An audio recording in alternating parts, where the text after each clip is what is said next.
Bonjour à tous, on se retrouve aujourd'hui pour un petit tutoriel sur comment nettoyer sa machine après avoir cousu.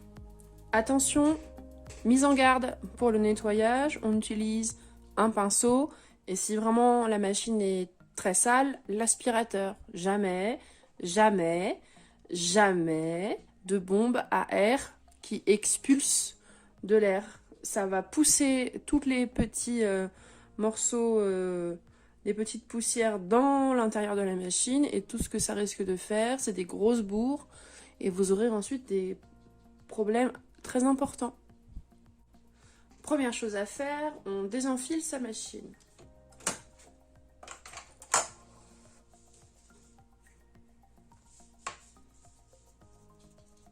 On range la bobine.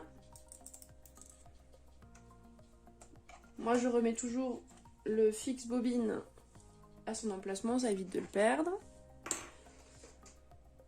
On peut soulever à l'aide du bouton exprès la plaque de l'emplacement canette et j'utilise ma genouillère pour pouvoir la retirer plus facilement. On enlève la canette, le boîtier de canette et on s'arme de son plus beau pinceau. Alors moi j'ai récupéré un pinceau au maquillage qui ne me sert plus, mais vous pouvez utiliser le pinceau qui est fourni avec votre machine, ça fera l'affaire. Et là, on n'hésite pas, on retire toutes les petites minousses qui peuvent se retrouver dans le boîtier canette. Donc, vous voyez, je le fais avec vous. Ça faisait 2 ouvrages que je l'avais pas fait. C'est pas très sale parce que je trouve qu'elle se salit pas très vite, mais je ne trouve pas non plus des tissus qui laissent beaucoup de peluche comme l'éponge ou le minky qui est très à la mode. Hop. J'en profite pour passer aussi un petit coup à cet endroit-là. Alors moi, j'ai pas le boîtier autour parce que j'ai toujours la table d'extension qui est placée. Ensuite, on ouvre ici. Alors toutes les machines ne le font pas, mais sinon vous pouvez quand même passer un petit coup de pinceau à cet endroit-là. Voilà. Et ici, on peut soulever ce petit morceau de plastique là. Voilà, qui donne accès aux endroits où le fil passe quand on enfile ou quand on fait une canette. Donc voilà, on n'hésite pas avec le pinceau. Moi, je passe mon doigt dessus pour enlever toutes les petites minousses qu'on puisse s'accrocher. Hop. Et on n'oublie pas cet petit endroit-là. Vous voyez, là, il y a des petites choses à retirer. Hop.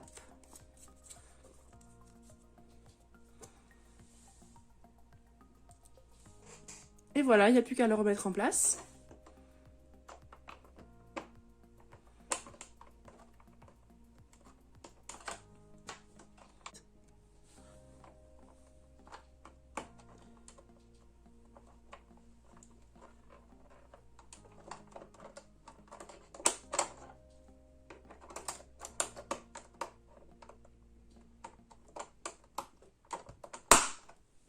Voilà, bon, je ne vous cache pas que j'ai lutté pendant un certain temps pour arriver à le clipser.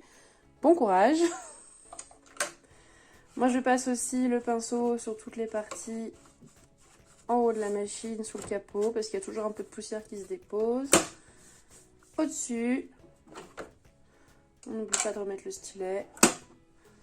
Et voilà. En ce qui concerne l'huilage de la machine, vous avez le site de Jean-Claude qui est très bien fait avec des photos très explicites sur les endroits à huiler. Sur la machine, comme elle s'ouvre, l'accès est un peu plus facile. Il nous dit tout simplement de mettre une goutte d'huile, s'il y a besoin, sur les zones qui tournent.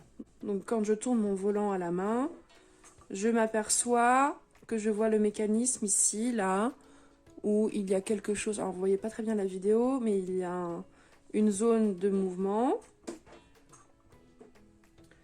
J'ouvre ma plaque et mon boîtier canette. Moi je mets aussi une goutte d'huile dans le feutre. On peut également, en activant le volant, regarder les zones qui tournent. Donc il y a cette zone là qui tourne un peu. De ce que j'ai constaté, quand ça couine, la goutte d'huile dans le feutre suffit. Il n'y a vraiment pas besoin d'huiler beaucoup. Si vraiment votre machine fait beaucoup de bruit, je vous recommande de l'emmener chez un réparateur au lieu de l'ouvrir et de lui faire plus de mal que de bien. Voilà, j'espère que ce tutoriel vous a plu et vous aura aidé à bien comprendre comment nettoyer votre machine, surtout en cas de doute. N'hésitez pas à l'emmener chez un technicien réparateur indépendant afin d'avoir un vrai avis de professionnel. À bientôt!